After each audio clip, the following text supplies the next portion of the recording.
I'm Troy Beverly, and this is Pan-African News. Zimbabwe. Zimbabwe makes first compensation payments to white farmers. The Zimbabwean government announced on Wednesday, April 9, 2025, that it has begun issuing payments to white farmers whose farms were confiscated during the administration of the late President Robert Mugabe between 2000 and 2001.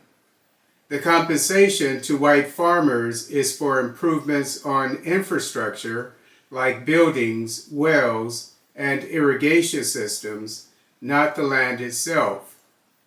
The compensation payments are a part of Zimbabwe's effort to rejoin the international economic community after years of sanctions by the United States and other Western countries, which for decades crippled Zimbabwe's economy.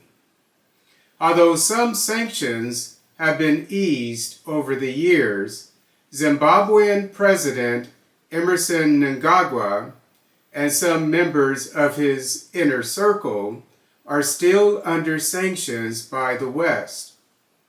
As mentioned by the BBC, Zimbabwean Minister of Finance and Investment Promotion, Mthuli Ncube, stated, quote, "One of our commitments as we try to reform the Zimbabwe economy to clear our arrears is really to compensate the former farm owners who lost their farms during the land reform program.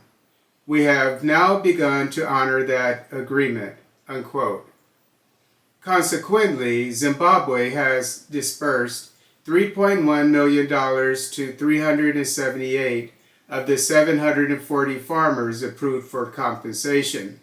The $3.1 million is 1% of the $311 million allocated for the first batch of payments.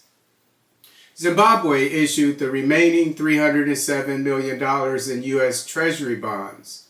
In July 2020, the Mnangagwa administration agreed to pay $3.5 billion to 4,500 white farmers whose land was expropriated by the government to resettle 300,000 black families.